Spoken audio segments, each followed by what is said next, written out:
परिचित वाक्य जहाँ आम अनेक थर पढ़ी था पर्सनाली पढ़ी शुणी थी से परिचित वाक्य किसी अंश आम ध्यान करवा आगको बढ़िबा। प्रभु हमको प्रत्येक साहाय्य करंतु। आम मैंने पढ़िबे कही जड़े प्रथम जहन 4 पर्व 1 पदरु 4 पद 4 पद पर्यंत पढ़िबे। आम से किछि आम आलोचना करवा आगको बढ़िबा। प्रथम जहन 4 पर्व 1 रु 4 पद पर्यंत। हे प्रिय माने प्रत्येक आत्मा को विश्वास कर नाही बरम आत्मा माने ईश्वर को ठारो आगत कि नाही एहा सेमानको परीक्षा करी देख। कारण जगत रे अनेक भंड भाववादी बाहरी अछंती। एहा द्वारा तुम्हें माने ईश्वर को आत्मा को चिन्हि पारिबो। जीशु ख्रीष्ट जे देहबंत होई आसी अछंती एहा जे कोनसी आत्मा स्वीकार करे से ईश्वर को ठारो आगत। आउ जे कौनसी आत्मा जीशु को स्वीकार न करे से ईश्वर ठारो आगत नुहे। यह भंड ख्रीष्टर आत्मा जहाँ आगमन कथा तुम्हें माने शुणिअछ पुणी ताहा एबे ही जगत रे उपस्थित होइअछि। हे वत्सगण तुम्हें माने ईश्वर ठारो जात आ तुम्हें माने सेमानको जय करिअछ। कारण तुम मानक ठारे जे अछंती से जगत रे जे अछि ताहा ठारू महान। आमेन। धन्यवाद। प्रभु गौरव पांतु। आमे शुणिलु आमे जानू जेते बेले पृथ्वी रे मंडली स्थापन हैला ख्रिस्टियानिटी आसिला से समय रु ही गोटे गोटे पवित्र आत्मांकर मध्य शिक्षा चलला से समय रु मध्य ख्रिस्टियान आत्मा मध्य कार्यकारी कला आमे शुणी देखा पाऊ बाइबल मध्य रे। तेणु तेणु शिष्य जहन कहउछंती कि समस्त आत्मा को विश्वास करो नाही। प्रिय माने सब आत्मा को विश्वास करो नाही कारण ताहा ईश्वर को ठारो आगत कि ना ताको परीक्षा करो। आम को अनेक आज शिक्षा विभिन्न प्रकार शिक्षा आसुची आमे जानू सब शिक्षा आम ग्रहण करने कथा भी नुह। केतक प्रभु पवित्र आत्मा को द्वारा शिक्षा पवित्र आत्मा शिक्षा दौरान भ्रांतिजनक आत्मा शिक्षा दौची। तेणु कौ आत्मा कौ शिक्षा आम उद्दिष्ट कौ शिक्षा आम उपयुक्त से चिन्हबार अच्छी शिक्षा को जानवर अच्छी ग्रहण करार अच्छी। साधारण भाव में जिते जाऊ आम जानू कौन सी परिया मार्केट को जाऊ कि ड्रेस दुकान को जाऊ कि जो चप्पल दुकान को जाऊ आम तो जहाँ ना ता तो आणुनु आम परीक्षा करुचु कोटा फिट कोटा अनफिट आम सब टेस्ट कला परे नहीं कि आसुचु। एक्जाक्टली आम मानक आत्मिक आम शिक्षा कोटा आम उपयुक्त कोटा उपयुक्त नुहे ताहाको भी आमको चिन्हबार आवश्यकता रही। से जहन जोर दे कहले कि संबु आत्मा को विश्वास करो नाही कारण आउ ईश्वर आगत कि ना परीक्षा करो। तेणु आम मानक शिक्षा परीक्षा करने जरूरी अच्छी निहाती गुरुत्वपूर्ण जहाँ को ना ताको शिक्षा एटा भी बाइबल धरला बाइबल समस्त धरला माने से समस्त बाइबल से शिक्षा प्रचार बाइबल को किए को आगे यूज करूछंती। किछि पवित्र आत्मा जेते प्रभु को आड़ को फेरिया पई शिक्षा देला बेल को आउ किछि आउ मंद आत्मा बा भ्रांतिजनक आत्मा प्रभु को दूरे नेवा पई प्रयास करूछि। सेति शिक्षा ग्रहण करिया पई हमको आत्मा को चिन्हिया पई आवश्यकता अछि कारण आत्मा मध्य शिक्षा दिए जेपरि पवित्र आत्मा शिक्षा दियंती आमको ये दुष्टात्मा मध्य भ्रांतिजनक आत्मा मध्य शिक्षा देउछि या हमें जानू। सेथिपाई हमनको सचेतन होबार आवश्यकता अछि। जदिओ सेते बेले लिखिथिले जॉन तांको टाइम रे लिखिथिले आज ताहा बहुत आज मध्य ताहा आमनको प्रযোज्य। आज बहुत कल्ट ग्रुप गुडा बाहरी बहुत गुड़ा भंड शिक्षा बाहरी भंड भावाणी बाहरी भंड दर्शन बाहरी समस्त विषय बाहरी से जमी चलता आज तार यथेष्ट गुण में बढ़ी जाइए। किए कौन कहीकि कौ पद पर्व को धरिकी आज शिक्षा दौरान गोटे पद को धरिकी गोटे पद को किए कौ भाग में विकृत करके शिक्षा दौरान विभिन्न प्रकार नुआ नुआ सिद्धांत आसूची ଯାହାକି ଶାସ୍ତ୍ର ସମ୍ମତ ନୁହେଁ, ନିଜର ତାହା ହୁଏତ ମନ ଗଢା ବିଷୟ ହେଇପାରେ, ନିଜ ନିଜର ସେ ସିଦ୍ଧାନ୍ତ ଅଟେ, ଶାସ୍ତ୍ର ସମ୍ମତ ନୁହେଁ। ସେଥିପାଇଁ ଆମ ମାନଙ୍କୁ ବାକ୍ୟକୁ ଦେଖିବାର ଅଛି, ବାକ୍ୟକୁ ପରୀକ୍ଷା କରିବାର ଅଛି, ଯାହା ଶାସ୍ତ୍ର ସମ୍ମତ କି ନୁହେଁ। ସେଥିପାଇଁ ଆଉ ଯେତେବେଳେ ପାଉଲ ଶିକ୍ଷା ଦଉଥିଲେ କି ବେରିଆର ଲୋକମାନେ, ସେମାନେ ସବୁ ଶିକ୍ଷାକୁ ବିଶ୍ୱାସ କରୁନଥିଲେ, ସେମାନେ ପ୍ରଥମେ ଏଇଟା ଶାସ୍ତ୍ର ସମ୍ମତ କି ନାହିଁ ତାକୁ ସେମାନେ ପରୀକ୍ଷା କରୁଥିଲେ। ବେରିଆ 17 ପର୍ବ 11 ପଦରେ ବୋଧେ ଅଛି, 17 ପର୍ବ ବୋଧେ 11 ପଦରେ ଅଛି, ସେଇଟା ଲେଖା ଯାଇଛି କି ସେମାନେ ପ୍ରକୃତରେ ସେମାନେ ଏଇଟା ଶାସ୍ତ୍ର ସମ୍ମତ କି ନାହିଁ ସେମାନେ ପରୀକ୍ଷା କରିକି ଦେଖୁଥିଲେ, ଶିକ୍ଷା ଶୁଣିଲା ପରେ ତାକୁ ପରୀକ୍ଷା କରୁଥିଲେ। ସେପରି ଆମ ମାନଙ୍କର ମଧ୍ୟ ଶିକ୍ଷା ଶୁଣୁ, ପରୀକ୍ଷା ମଧ୍ୟ କରୁ। ଅନେକ ପ୍ରକାର ଶିକ୍ଷା ଆସୁଛି, ତ ଆମ ମାନଙ୍କୁ ବହୁତ ସଚେତନ ହବାର ଆବଶ୍ୟକତା ଅଛି। ଏଇ ଯୋଉ ଏଇ କଥାକୁ ଆଉ ଜହନ ଏଇ କେବଳ ଏଇ ପ୍ରଥମ 4 ପର୍ବରେ ମଧ୍ୟ କହିଲେ, ଦ୍ୱିତୀୟ ପୁସ୍ତକରେ ମଧ୍ୟ ସେ କହିଲେ ଏଇ କଥାକୁ ଆଉ ଥରେ କହିଛନ୍ତି। ଦେଖନ୍ତୁ କେତେ ପଦରେ ଲେଖା ଅଛି, 8 ନା 9 ପଦରେ ଲେଖା ଅଛି। ଦେଖନ୍ତୁ ଦ୍ୱିତୀୟ ଜହନ ସେଇ ପଦକୁ ଆଉ ଥରେ କହିଛନ୍ତି।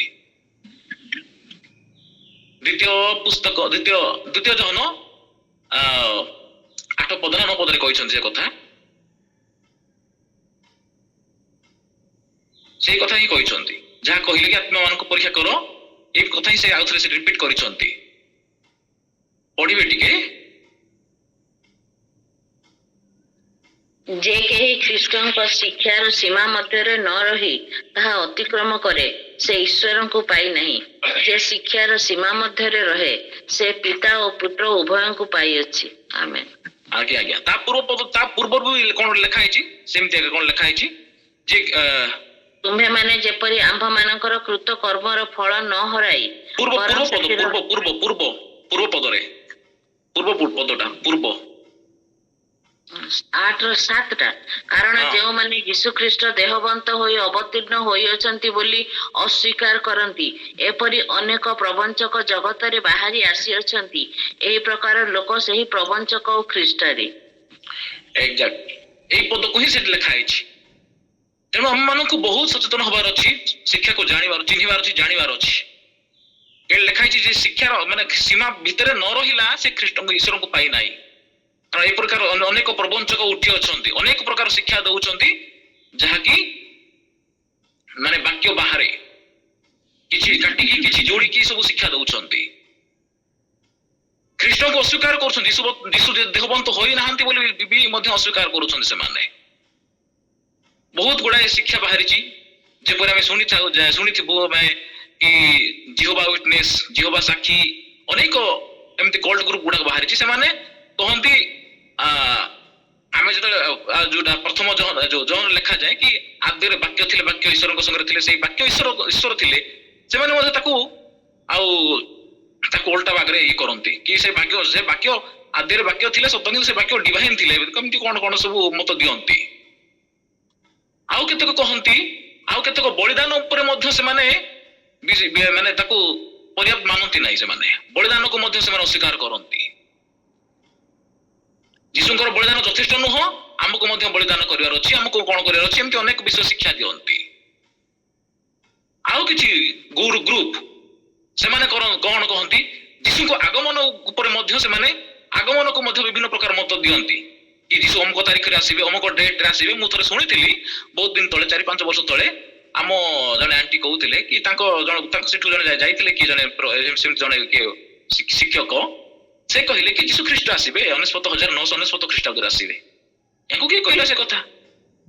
ସେ ତ କହିଲେ ତମେ କୋଉ ଦଣ୍ଡ କୋଉ ଦିନ କୋଉ ଦଣ୍ଡ ତମେ ଜାଣ ନାହିଁ, କେହି ଜାଣନ୍ତି ନା, ତୁମେ ଜାଣନ୍ତି ନା, କେବଳ ପିତା ଜାଣନ୍ତି। ଏମାନେ କେମିତି କହୁଛନ୍ତି? ଜଣେ କହୁଛି ଯେ ଯୀଶୁ ଖ୍ରୀଷ୍ଟ ଆସିବେ 1999 ଖ୍ରୀଷ୍ଟାବ୍ଦରେ। ଏମାନଙ୍କୁ କିଏ ଇଏ କଲା?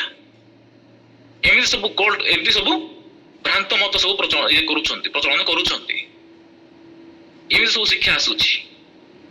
ଆଉ କିଏ ପ୍ରଭୁଙ୍କର ପ୍ରଭୁତ୍ୱ ଉପରେ ମଧ୍ୟ ମାନେ ପ୍ରଭୁତ୍ୱକୁ ମଧ୍ୟ ବିଶ୍ୱାସ କରନ୍ତି, ମାନେ ଏତେ ସ୍ୱୀକାର କରନ୍ତି ନାହିଁ।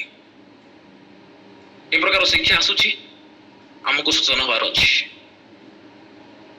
ତ ଖ୍ରୀଷ୍ଟଙ୍କର ସୀମା ଆମ ମାନଙ୍କୁ ଗୋଟେ ସୀମା ଦେଇଛନ୍ତି, ସେ ସୀମା ଭିତରେ ଆମକୁ ଜାଣିବାର, ସୀମା ଦେଇଛ, ସବୁ ବିଷୟରେ ସୀମା ଅଛି। ସେ ସୀମା ଲଙ୍ଘନ କରିବା ଶିକ୍ଷକ ମାନେ ଏମାନେ। ଆଉ ଯୋଉ ଅନୁଗ୍ରହ ଦେଇଛନ୍ତି ପ୍ରଭୁ, ଅନୁଗ୍ରହରେ ଆମେ ପବିତ୍ରତା ମାନେ ଅନୁଗ୍ରହରେ ଆମେ ପ୍ରଭୁଙ୍କୁ ଯେମିତି ପାଇଛୁ, ଅନୁଗ୍ରହ ଦେଇଛନ୍ତି, ଅନୁଗ୍ରହ ଦାନ ଦେଇଛନ୍ତି, ସେ ଅନୁଗ୍ରହକୁ ମଧ୍ୟ ମିସୟୁଜ କରନ୍ତି ଅନୁଗ୍ରହର ଶିକ୍ଷକ ମାନେ, ଭ୍ରାନ୍ତ ଶିକ୍ଷକ ମାନେ। ଅନୁଗ୍ରହ କୋଉଥିପାଇଁ ଦିଆଯାଇଛି? ଅନୁଗ୍ରହ ଆମେ ଯଦି ଦେଖିବା ତିତସ ପତ୍ରିକା 2 ଅଧ୍ୟାୟ 10, 11, 12, 13 ବୋଧେ ଦେଖିବା। ଅନୁଗ୍ରହର କାରଣ, ଅନୁଗ୍ରହ କୋଉଥିପାଇଁ ଦିଆଯାଇଛି ଆମମାନଙ୍କୁ? ଅନୁଗ୍ରହ ତତ୍ତ୍ୱ ଅଛି, କଣ ପାଇଁ ହେଇଛି ଜାଣିବାର ଅଛି। ତିତସ ପତ୍ରିକା 2 ପର୍ବ ତାର 10, 11, 12। ପ୍ରତିବାଦ ନ କରନ୍ତୁ। 11 ପଢନ୍ତୁ। ଠିକ ଅଛି। କାରଣ ସମସ୍ତ ମାନବର ପରିତ୍ରାଣ ନିମନ୍ତେ ଈଶ୍ୱରଙ୍କ ଅନୁଗ୍ରହ ପ୍ରକାଶିତ ହୋଇଅଛି। ପୁଣି ଆମ୍ଭେମାନେ ଯେପରି ଅଧର୍ମ ଓ ସାଂସାରିକ ଅଭିଳାଷ ପରିତ୍ୟାଗ କରି ଏହି ବର୍ତ୍ତମାନ ଯୁଗରେ ସୁବୁଦ୍ଧି, ଧାର୍ମିକ ଓ ଭକ୍ତ ଭାବରେ ଜୀବନ ଯାପନ କରୁ। ଆଉ ସେହି ଆନନ୍ଦଦାୟକ ଆଜ୍ଞା ସୁବୁଦ୍ଧି ଆଉ ଧାର୍ମିକ ଜୀବନ ଯାପନ କରୁ, ଏଥିପାଇଁ ଅନୁଗ୍ରହ ମାନଙ୍କୁ ଦତ୍ତ ହୋଇଅଛି, ଏଥିପାଇଁ ଦିଆହେଇଛି। କିନ୍ତୁ ଅନୁଗ୍ରହର ଶିକ୍ଷକ ମାନେ এই ଅନୁଗ୍ରହକୁ ମିସୟୁଜ କରନ୍ତି କି ଅନୁଗ୍ରହ ତୁମକୁ ଦିଆହେଇଛି, ତମେ ଜଗତରେ ଯାହା ବି କଲେ ଚଳିବ, ପାପ କଲେ ବି ଚଳିବ, ଅଧର୍ମ କଲେ ବି ଚଳିବ, ସେଟା ପାପ ବି ନାହିଁ, ଅଧର୍ମ ନାହିଁ, କିଛି ନାହିଁ, ଏ ପ୍ରକାର ମଧ୍ୟ ମିସୟୁଜ କରିକି ଲୋକମାନଙ୍କୁ ଆଉ ସରଳ ବିଶ୍ୱାସୀ ମାନଙ୍କୁ ଭ୍ରାନ୍ତ କରନ୍ତି। ଅନୁଗ୍ରହର ମିସୟୁଜ କରିବା ଶିକ୍ଷକ ମାନେ। ତେଣୁ ଆମମାନଙ୍କୁ ସଚେତନ ହେବାର ଅଛି ଅଧିକ। এই ସମୟରେ ଆହୁରି ଆମକୁ ବହୁତ ବାକ୍ୟ ସହିତ ଲାଗି ରହିବାର ଅଛି। ପ୍ରଭୁ ସାହାଯ୍ୟ କରନ୍ତୁ, ଅନୁଗ୍ରହ କରନ୍ତୁ, ଯେପରି ଆମେ ସେଇ ଭ୍ରାନ୍ତ ଶିକ୍ଷକ ମାନଙ୍କର ଆଉ ଫାନ୍ଦରେ ନ ପଡୁ। ତ ସେଇ ଲେଖା ହେଇଛି ଏଠି, ଯୋଉ ଭଣ୍ଡବାଦୀ ଭାବବାଦୀ ମାନେ ବାହାରି ଅଛନ୍ତି, ସେମାନେ ସବୁ ଏ ପ୍ରକାର ଶିକ୍ଷା ଦିଅନ୍ତି, ଭାବାଣୀ ମଧ୍ୟ କରନ୍ତି, ସବୁ କରନ୍ତି, ବଟ୍ ଆତ୍ମାରେ ହେଇନଥିବେ, ସେଥିପାଇଁ ଜାଣିବାର ଅଛି। ପ୍ରଭୁ ଆମମାନଙ୍କୁ ଯେପରି ମଣ୍ଡଳୀ ପୂର୍ଣ୍ଣ ବୟସ୍କ ହୁଏ ଆଉ ସୁଶିକ୍ଷିତ ହୁଏ, ଯେମିତି ସତ୍ୟ ଶିକ୍ଷା ଯେପରି ବାୟୁ ଦ୍ୱାରା ଇସସ୍ତତ ନ ହୁଏ, ସେଥିପାଇଁ ମଣ୍ଡଳୀକୁ ପ୍ରଭୁ 5ଟା ବିଷୟ ଆମକୁ ଦେଇଛନ୍ତି, 5ଟା ସେବା କାର୍ଯ୍ୟ ମଣ୍ଡଳୀ ପାଇଁ ଦେଇଛନ୍ତି। ତାର ବିପରୀତ ମଧ୍ୟ 5ଟା ଅଛି। ଟିକେ ପଢିବେ ଏଫେସୀୟ 4:11। ଏଫେସୀୟ 4:11ରେ ଆମର ଯୋଉ 5ଟା ବିଷୟ ଆମେ ଦେଖୁ, ଯୋଉ ସେବା କାର୍ଯ୍ୟ ଦେଇଛନ୍ତି ପ୍ରଭୁ ମଣ୍ଡଳୀରେ ରଖିଛନ୍ତି। ସେ କାହା କାହାକୁ ପ୍ରେରିତ, କାହା କାହାକୁ ଭାବବାଦୀ, କାହା କାହାକୁ ସୁସମାଚାର ପ୍ରଚାରକ, ପୁଣି କାହା କାହାକୁ ପାଳକ ଓ ଶିକ୍ଷକ ରୂପେ ନିଯୁକ୍ତ କରି ଦାନ କରିଅଛନ୍ତି। 12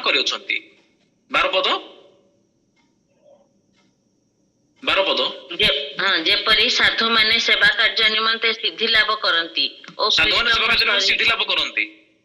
ଖ୍ରୀଷ୍ଟଙ୍କ ଶରୀର ନିଷ୍ଠା ପ୍ରାପ୍ତ ହୁଏ। ଖ୍ରୀଷ୍ଟଙ୍କ ଶରୀର ନିଷ୍ଠା ପ୍ରାପ୍ତ ହୁଏ, ଅର୍ଥ ମଣ୍ଡଳୀ ଯେପରି ନିଷ୍ଠା ପ୍ରାପ୍ତ ହୁଏ। ତାପରେ ସେ ତ କଣ ଲେଖା ହେଇଛି? ଶେଷରେ ଯେପରି ଆମ୍ଭେମାନେ ସମସ୍ତେ ବିଶ୍ୱାସରେ ଓ ଈଶ୍ୱରଙ୍କ ପୁତ୍ର ବିଷୟକ ଜ୍ଞାନରେ ଏକତା ପ୍ରାପ୍ତ ହେଉ, ଅର୍ଥାତ୍ ଖ୍ରୀଷ୍ଟଙ୍କ ପୂର୍ଣ୍ଣତାର ପରିମାଣ ଅନୁସାରେ ପୂର୍ଣ୍ଣବୟସ୍କ ପୁରୁଷ ହେଉ। ପୂର୍ଣ୍ଣବୟସ୍କ ପୁରୁଷ ହଉ, ଏଥିପାଇଁ ପ୍ରଭୁ ଯାକ ରଖିଛନ୍ତି, ଯେପରି ମଣ୍ଡଳୀ ପୂର୍ଣ୍ଣ ବୟସ୍କ ହୁଏ।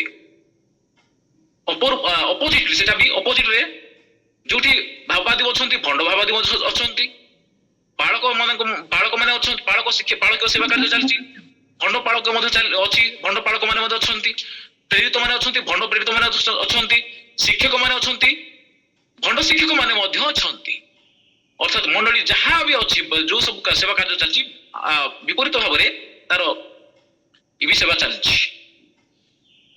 ତେଣୁ ସଚେତନ ହବାର ଅଛି। ଆମେ ଦେଖୁ ଏଠି ଭଣ୍ଡ ଭାବବାଦୀ ମାନେ ବାହାରି ଅଛନ୍ତି, ଭାବବାଦୀ ମାନେ ଥିଲେ, ଭଣ୍ଡ ଭାବବାଦୀ ମଧ୍ୟ ଅଛନ୍ତି। ତେଣୁ ସାବଧାନ ଆମ ମାନଙ୍କୁ। ସେଥିପାଇଁ ପ୍ରଭୁ କହିଲେ ମାଥ୍ୟୁ 24 ପର୍ବ 4 ପଦରେ, ସାବଧାନ, କେହି ଯେପରି ତମ ମାନଙ୍କୁ ଭ୍ରାନ୍ତ ନ କରୁ, କାରଣ ଅନେକ ମୋ ନାମରେ ଆସିବେ, ମୁଁ ସିଏ କହିବେ କଣ ଭୁଲାଇବେ। ଯଦି ସମ୍ଭବ ସେମାନେ ମନୋନୀତ ଲୋକମାନଙ୍କୁ ସୁଦ୍ଧା ଭ୍ରାନ୍ତ କରିବେ। ଆଉ ସେ ଭ୍ରାନ୍ତ ଶିକ୍ଷକ ମାନେ ଏମିତି ଏଭଳିଆ ଆଶ୍ଚର୍ଯ୍ୟ ଲକ୍ଷଣ ଦେଖେଇବେ ଯେ ସମ୍ଭବିତ ହେଲେ ସେମାନେ ମନୋନୀତ ଲୋକମାନେ ସୁଦ୍ଧା ସେଥିରେ ଭ୍ରାନ୍ତରେ ପଡିଯିବେ। ଏ ବିଷୟ ଆମେ ଦେଖୁ।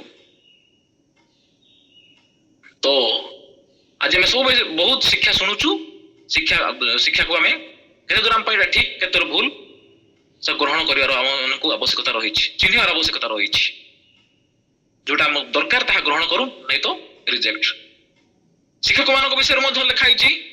ଏଇ ଯୋଉ ଭଣ୍ଡ ଶିକ୍ଷକ ମାନେ ଯେମିତି ଥିଲା ସେଠି ପିତର ଦ୍ୱିତୀୟ ପିତରକୁ ଯିବା, ଦ୍ୱିତୀୟ ପିତର 2 ପର୍ବ 1 ପଦରୁ ପଢିବା, ସେଇ ଭଣ୍ଡ ଶିକ୍ଷକ ମାନଙ୍କ ବିଷୟରେ ମଧ୍ୟ ଦେଇଛି। ଯେମିତି ଯେତେବେଳେ ଯେମିତି ଭାବବାଦୀ ମାନେ ଭଣ୍ଡ ଭାବବାଦୀ ମାନେ ଉତ୍ପନ୍ନ ହେଇଥିଲେ, ସେଭଳି ତମମାନଙ୍କ ମଧ୍ୟରେ ଭଣ୍ଡ ଶିକ୍ଷକ ମାନେ ମଧ୍ୟ ଉତ୍ପନ୍ନ ହେବେ ବୋଲି କୁହାଯାଇଛି। ଦେଖନ୍ତୁ, କିନ୍ତୁ ଲୋକମାନଙ୍କ ମଧ୍ୟରେ ଭଣ୍ଡ ଭାବବାଦୀ ମାନେ ମଧ୍ୟ ଉତ୍ପନ୍ନ ହେଲେ, ସେହିପରି ତୁମମାନଙ୍କ ମଧ୍ୟରେ ସୁଦ୍ଧା ଭଣ୍ଡ ଶିକ୍ଷକ ମାନେ ଉତ୍ପନ୍ନ ହେବେ। ସେମାନେ ବିନାଶଜନକ ଭ୍ରାନ୍ତ ମତ ଗୁପ୍ତରେ ପ୍ରଚଳନ କରି ସେମାନଙ୍କର କ୍ରୟକର୍ତ୍ତା ପ୍ରଭୁଙ୍କୁ ହିଁ ଅସ୍ୱୀକାର କରିବେ। ଦେଖନ୍ତୁ ଟିକେ ଟିକେ ଆମେ ଦେଖିଲୁ ଏଇ ଭଣ୍ଡ ଶିକ୍ଷକ ମାନେ ଯେମିତି ମଧ୍ୟ ବାହାରିବେ, ଆଉ ସେମାନଙ୍କ ବିଷୟରେ ମଧ୍ୟ ଦେଇଛି। ସେମାନେ ଆଉ ଭ୍ରାନ୍ତରେ ଗୁପ୍ତରେ ଭ୍ରାନ୍ତ ମତ ପ୍ରଚଳନ କରିବେ। ଗୁପ୍ତରେ ସେମାନେ ଘରେ ଘରେ ପଶି ପଶି କାନରେ ବିଭିନ୍ନ ପ୍ରକାର ଗୁପ୍ତ ଭ୍ରାନ୍ତ ଶିକ୍ଷା ଦେବେ। ସେମାନେ ଘରେ ଘରେ ପଶି ପଶି, ଆଜିକାଲି ଆମେ ଦେଖୁଛୁ ଘରେ ଘରେ ପଶି ପଶି ସେମାନେ ଶିକ୍ଷା ଦିଅନ୍ତି। ବିଜାତି ମାନଙ୍କୁ ନୁହଁ, ଖ୍ରୀଷ୍ଟିଆନ ମାନଙ୍କୁ, ପ୍ରଭୁଙ୍କ ଠାରେ ଥିବା ଲୋକମାନଙ୍କୁ ସେମାନେ ଆଉ ଏକ ଶିକ୍ଷା ଦେଇକି ସେମାନଙ୍କୁ ବ୍ରେନ ୱାଶ କରିକି ତାଙ୍କ ଆଡକୁ ନେଇଯିବେ, ତାଙ୍କ ବାଟକୁ ନେଇଯିବେ। ସେମାନେ ତାଙ୍କ ମିନିଷ୍ଟ୍ରିକୁ, ତାଙ୍କ ରିନୋଭେସନକୁ ନେଇଯିବେ। ସେମାନେ ଏମିତି ସବୁ ଗୁପ୍ତ ମତ ପ୍ରଚଳନ କରନ୍ତି, ଭ୍ରାନ୍ତ ମତ ପ୍ରଚଳନ କରନ୍ତି, ଆଉ କ୍ରୟକର୍ତ୍ତାଙ୍କୁ ହିଁ ଅସ୍ୱୀକାର କରନ୍ତି ଏଇମାନଙ୍କ ଏଇ ମତ ଦ୍ଵାରା, ଏଇ ଯୋଉ ପ୍ରଚଳନ କରିକି। ଆଉ ତାଙ୍କ ପାଇଁ ବୋଲି କଣ ହବ, ଏଇ ସତ୍ୟ ମାର୍ଗ ନିନ୍ଦିତ ହେବ ବୋଲି ଲେଖା ଯାଉଛି। ସତ୍ୟ ମାର୍ଗ ନିନ୍ଦିତ ହବ, ଲୋକମାନେ ନିନ୍ଦା କରିବେ ଏଇ ଯୋଉ ଏମାନଙ୍କର ଶିକ୍ଷା ଦେଖିକି, ଏମାନଙ୍କ କାର୍ଯ୍ୟକଳାପ ଦେଖିକି। ସାବଧାନ। ମୋର ସାଙ୍ଗ ଜଣେ ରାଉରକେଲାର, ଆଉ ତା ସାଙ୍ଗରେ ଥରେ ମୁଁ କଥାବାର୍ତ୍ତା ହଉଥିଲୁ। ଆଉ ସେପଟେ ମୁଁ କହିଲି ସେପଟେ କଣ କୋଲ୍ଡ ଗ୍ରୁପ ସେପଟେ ଚାଲିଥିବ ତ, ସେପଟେ କଣ ଚାଲିଛି ନା ନାଇଁ? କହିଲେ ଏ ଭାଇ ବହୁତ ଚାଲିଛି ସେପଟେ, ଆମ ଏପଟେ କଣ ସେ ଯୋଉ ଯାକ ମୁଁ କହିଲି ଯୋଉଟା ଜିହୋବା ସାକ୍ଷୀ, ୱିଟନେସ୍ କଣ କଣ ଚାଲିଛି। ଆଉ ସେମାନେ ଭାଇ କଣ କରନ୍ତି ଜାଣିଛ? ସେମାନେ କହନ୍ତି କି ଆପଣ ଆମ ପାଖକୁ ଆସିବା ଦରକାର ନାହିଁ, ଆମେ ଆପଣଙ୍କ ପାଖକୁ ଯିବୁ, ଘରେ ଘରେ ଆପଣଙ୍କୁ ଶିକ୍ଷା ଦେବୁ, ଆପଣ ଆସିବା ଦରକାର ନାହିଁ, ଏମିତି କହନ୍ତି। ଆଉ ଏମିତି ପ୍ରକାର ଷ୍ଟାଇଲ ମେଣ୍ଟେନ କରିକି ଯାଆନ୍ତି, ଏତେ ମାନେ ହାଇଫାଇ ମେଣ୍ଟେନ କରିକି ଯାଆନ୍ତି। ସେ ଦେଖିଲେ ତମେ ଆଶ୍ଚର୍ଯ୍ୟ ହେଇଯିବ। କେତେ କହିଲେ, ମୁଁ କହିଲି ସେମାନଙ୍କୁ ଟୋଟାଲି ତାଙ୍କ ପିଛରେ ଯାଅନି, ସେମାନେ ସବୁ ଶୈତାନର ଏଜେଣ୍ଟ ଗୁଡାକ। ସେମାନଙ୍କୁ ଯାଅନି ତାଙ୍କ ପଛରେ, କି ସେମାନଙ୍କ କଥା ଶୁଣ ନାହିଁ। ସେମାନଙ୍କୁ ଶୁଣିଲେ ତମ ବ୍ରେନ ୱାଶ ହେଇଯିବ। ତମେ କୋଉ ବିଷୟ ତମର ଗୋଟେ ସତ୍ୟରେ ଥିବା ଠିକ ବାଟ ଜାଣିଥିବା ଲୋକ ମଝିରେ ଭ୍ରମିତ ହେଇଯିବ, କଣ ଡିସିସନ ନେଇପାରିବନି, ଏଇଟା ଠିକ ନା ସେଟା ଠିକ ଜାଣିପାରିବନି। ସେଥିପାଇଁ ସେଇ ଗ୍ରୁପ ସେ ପିଛରେ ଯାଅ ନାହିଁ, ସେମାନଙ୍କର ଶିକ୍ଷା ଶୁଣ ନାହିଁ, କି ସେମାନଙ୍କ ବିଷୟକୁ ଆଉ ଦେଖିକି ଗ୍ରହଣ କରନି କହିଲି। ଏମିତି ଶିକ୍ଷା ସବୁ ଗୁପ୍ତରେ ଚଲେଇଛନ୍ତି। ଆଉ କଣ, ଆଉ ବି ଗୋଟେ ଥର ଆଉ ଆମ ମାମୁଁ ଘରକୁ ଥରେ ମା ଯାଇଥିଲେ। ସେଇଠି ଗୋଟେ ଦିନ ଘଟଣା କଣ ହେଇଛି, ଆଉ ଗୋଟେ ଥର ଆସିଥିଲେ, ଗୋଟେ ସେମିତି କଲ୍ଟ ଗ୍ରୁପ ଆସିଥିଲେ। ସେମାନେ କଣ କହିଲେ, ତାଙ୍କ ଘରକୁ ଗଲେ କି ଯାଇକି କଣ ଗପସପ ହେଲେ। ତାପରେ କହିଲେ ତମେ ମାତା ପରମେଶ୍ୱରଙ୍କୁ ଜାଣିଛ କି ନାଇଁ, ମାତା ପରମେଶ୍ୱରଙ୍କ ବିଷୟରେ କଣ କଣ କହିଲେ। ସେଠୁ ସେ ମା କହିଲେ ହଉ ନାଇଁ, ଆମକୁ ତ କହିଲ ଯେ ଶୁଣ, ଗୋଟେ କାମ କର, ରବିବାର ଦିନ ଆସିକି ଆମ ଚର୍ଚ୍ଚରେ ପ୍ରଚାର କର ସେଇ ବିଷୟ କହିବାରୁ। ସେମାନେ କହିଲେ ନାଇଁ ନାଇଁ ନାଇଁ ନାଇଁ ମଣ୍ଡଳୀ ଆମକୁ ଖରାପ ଭାବେ, ଆମେ ଯିବୁନି, ରବିବାର ଚର୍ଚ୍ଚକୁ ଯିବୁନି କହିଲେ ସେମାନେ। ଭ୍ରାନ୍ତ ଶିକ୍ଷା ଘରେ ଘରେ ସେମାନେ ପଶି ପଶିକି ଲୋକମାନଙ୍କୁ ଭ୍ରାନ୍ତ କରଉଛନ୍ତି। ତ ଆମକୁ ଅଧିକ ସାବଧାନ ହେବାର ଅଛି, ସଚେତନ ହେବାର ଅଛି। ପ୍ରଭୁ ଅନୁଗ୍ରହ କରନ୍ତୁ এই ବିଷୟ ପ୍ରତି ଆମେ ଯେପରି ଅଧିକ ସତ୍ୟ ଶିକ୍ଷାକୁ ଗ୍ରହଣ କରୁ ଏବଂ ତାହାକୁ ହିଁ ଆମେ ସେଇ ଶିକ୍ଷାରେ ହିଁ ସ୍ଥିର ଯେପରି ରହୁ, ସେଥିପାଇଁ ପ୍ରଭୁ ଆମମାନଙ୍କୁ ଅନୁଗ୍ରହ କରନ୍ତୁ। ଆଉ ସେମାନେ କଣ କରିବେ, ଗୁପ୍ତ ମତ ପ୍ରଚଳନ, ଭ୍ରାନ୍ତରେ ତାକୁ ପ୍ରଚଳନ କରିବେ, ଯାହାଦ୍ୱାରା ସେମାନେ ସତ୍ୟ ମାର୍ଗ ନିନ୍ଦିତ ହେବ, ଯାହାଦ୍ୱାରା ସେମାନେ ଏଇ ମତ ଭ୍ରାନ୍ତ ମତ ଇଏ କରିକି ଆଉ କ୍ରୟକର୍ତ୍ତାଙ୍କୁ ହିଁ ଅସ୍ୱୀକାର କରିବେ। ଆଉ ସେମାନେ ଲେଖା ହେଇଛି ସିଆଡେ ଛଳ ବାକ୍ୟ କହିକି ପ୍ରଚୁର ସେମାନେ ଅର୍ଥ ଲୁଟିବେ। କଣ ଲେଖା ହେଇଛି ସେଠି? 4 ପଦ ନା 5 ପଦ ଲେଖା ହେଇଛି, ଦେଖିଲେ ଲେଖା ହେଇଛି ଆଉ ସେମାନେ ସେମାନଙ୍କର କାମକର୍ତ୍ତାର ଅନୁଗାମୀ ହେବେ, ଫଳତଃ ଏମାନଙ୍କ ହେତୁ ସତ୍ୟ ମାର୍ଗ ନିନ୍ଦିତ ହେବ। ସେମାନେ ଧନ ଲୋଭରେ ଛଳ ବାକ୍ୟ ଦ୍ୱାରା ତୁମ୍ଭମାନଙ୍କ ଠାରୁ ଅର୍ଥ ଲାଭ କରିବାକୁ ଚେଷ୍ଟା କରିବେ। ଧନ ଲୋଭରେ ସେମାନେ ପ୍ରଚୁର ଅର୍ଥ ଲାଭ କରିବାକୁ ଚେଷ୍ଟା କରିବେ ଛଳ ବାକ୍ୟ କହିକି। ସେଇଥିରୁ ସାବଧାନ। ଆମେ ସେପରିକି ଶିକ୍ଷକଙ୍କ ଫାନ୍ଦରେ ନ ପଡୁ। ପ୍ରଭୁ ଅନୁଗ୍ରହ କରନ୍ତୁ। ତାପରେ କଣ ଲେଖା ହେଇଛି? ଲେଖା ହେଇଛି ସେମାନଙ୍କର ଦଣ୍ଡ ଅନେକ କାଳରୁ ଘଟି ଆସୁଅଛି ଓ ସେମାନଙ୍କର ବିନାଶ ବିଳମ୍ବ ହେବ ନାହିଁ। ହେବ ନାହିଁ।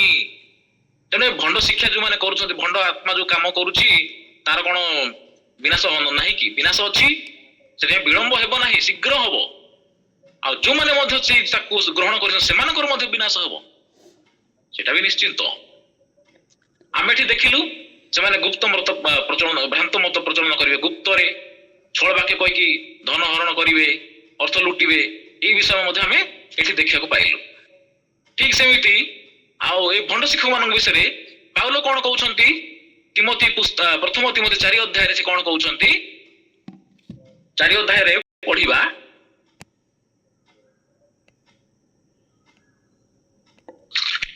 ଚାରି ଅଧ୍ୟାୟ 1 ପଦରୁ ପଢିବା।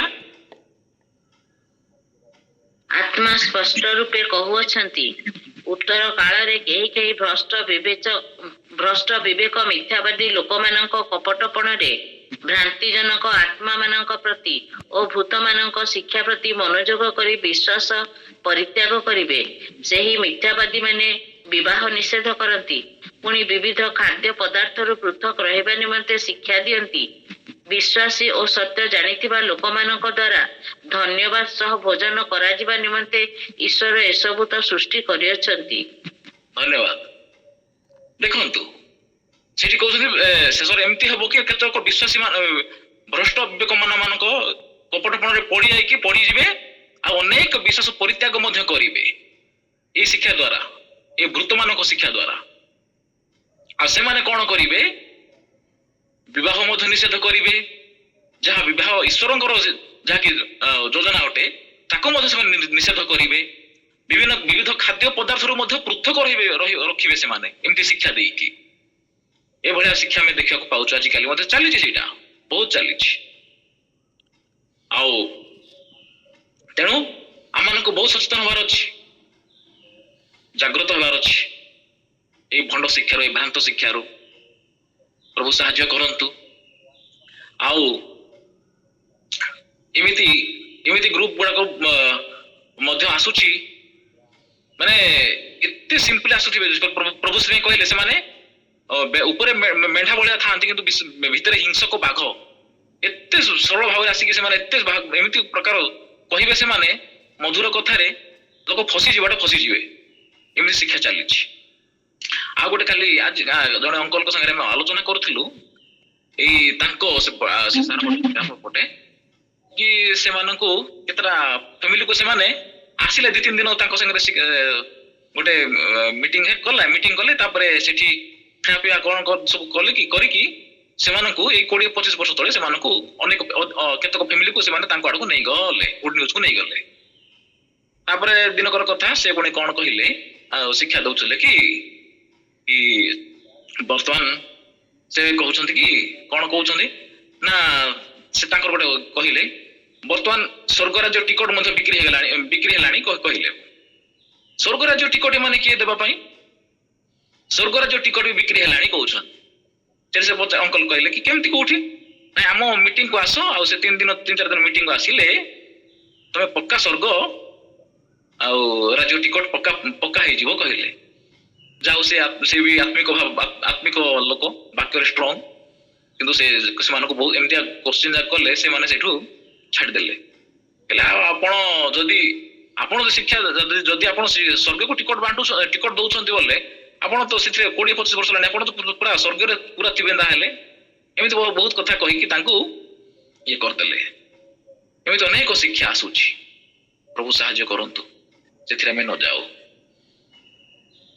ଏଠି ତିମୋଥୀରେ ଦେଖିଲୁ, 2 ପିତର ମଧ୍ୟ ଦେଖିଲୁ, ଜହନରେ ମଧ୍ୟ ଦେଖିଲୁ କି ପ୍ରକାର ବିଷୟ ସବୁ ଲେଖା ହେଇଛି। ସେ ପାଉଲ ମଧ୍ୟ ସେତେବେଳେ ସେଠି କହୁଛନ୍ତି, ରୋମିଓ ମଣ୍ଡଳୀକୁ ଯେତେବେଳେ ଲେଖୁଛନ୍ତି, ସେ ରୋମିଓ ମଣ୍ଡଳୀକୁ ମଧ୍ୟ ଲେଖିଲା ବେଳକୁ ସେ ଲେଖୁଛନ୍ତି ଲାଷ୍ଟ ଅଧ୍ୟାୟରେ 16 ପର୍ବ ବୋଧେ 16 ପଦରୁ ଲେଖୁଛନ୍ତି। କଣ ଦେଖନ୍ତୁ ଟିକେ ତ,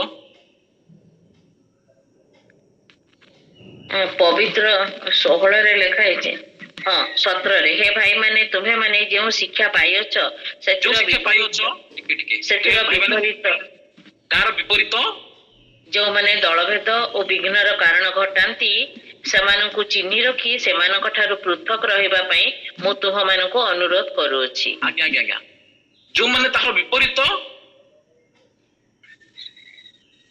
କଣ ଯୋଉ ଶିକ୍ଷା ପାଇଅଛ ତାହାର ଯୋଉମାନେ ତାହାର ବିପରୀତ ଯେଉଁମାନେ ଦଳଭେଦ ଓ ବିଘ୍ନର କାରଣ ଘଟାନ୍ତି, ବିଘ୍ନର କାରଣ ଘଟାନ୍ତି, ଯେଉଁମାନେ ଦଳଭେଦ ହଁ ହଁ, ସେମାନଙ୍କୁ ଚିହ୍ନି ରଖି ସେମାନଙ୍କ ଠାରୁ ପୃଥକ ରହିବା ପାଇଁ ସେମାନଙ୍କ ଠାରୁ ପୃଥକ ହେବା ପାଇଁ ତୁମକୁ ମୁଁ ଆଜ୍ଞା ଦଉଛି।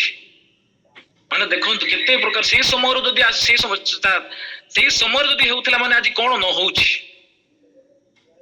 ଆଜି ତ ବହୁତ କିଛି ହେଲାଣି, ଆଜି ତ କଣ ପରଭାଷା ହିଁ ନାହିଁ କହନ୍ତି, ପବିତ୍ରାତ୍ମା ହିଁ ନାହିଁ କହନ୍ତି, ଏମିତି ଅନେକ ଶିକ୍ଷା ଚାଲିଛି, ବିପରୀତ ଶିକ୍ଷା ଚାଲିଛି, ପାପ ହିଁ ନାହିଁ କହନ୍ତି।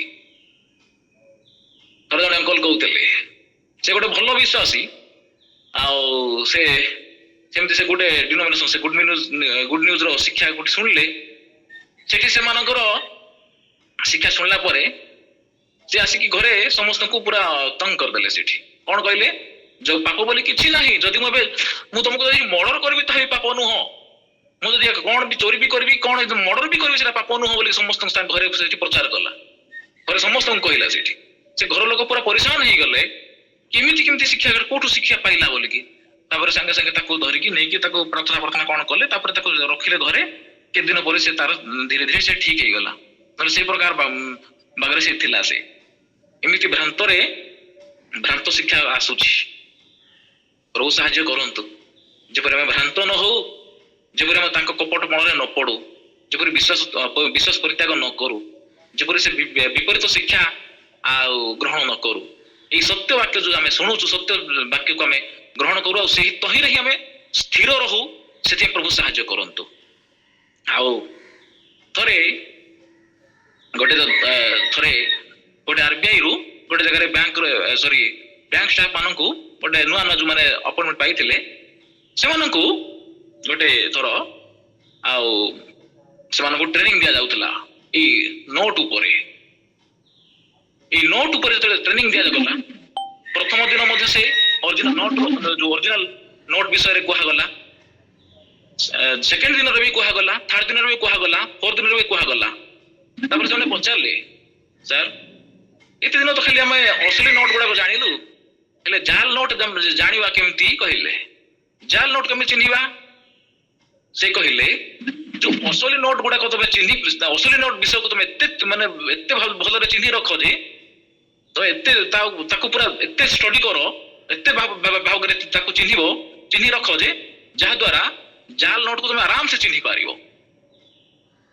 ସେଇଭଳିଆ ଆମେ ସତ୍ୟ ବାକ୍ୟକୁ, ସତ୍ୟ ଶିକ୍ଷାକୁ ଆମେ ଯଦି ଧରି ରଖୁ, ତାକୁ ଯଦି ଆମେ ତା ଉପରେ ଆମେ ଯଦି ସଦାସର୍ବଦା ସେ ଶିକ୍ଷାକୁ ଆମେ ମେଡିଟେଟ କରୁ କିମ୍ବା ପ୍ରାର୍ଥନା କରୁ, ପବିତ୍ର ଆତ୍ମାଙ୍କର ସାହାଯ୍ୟ ମାଗୁ, ଆଉ ଅଭିଷିକ୍ତ ଦାସ ମାନଙ୍କର ସାହାଯ୍ୟ ମାଗୁ, ଆମେ ସେ ସତ୍ୟ ଶିକ୍ଷାରେ ସ୍ଥିର ରହିପାରିବା।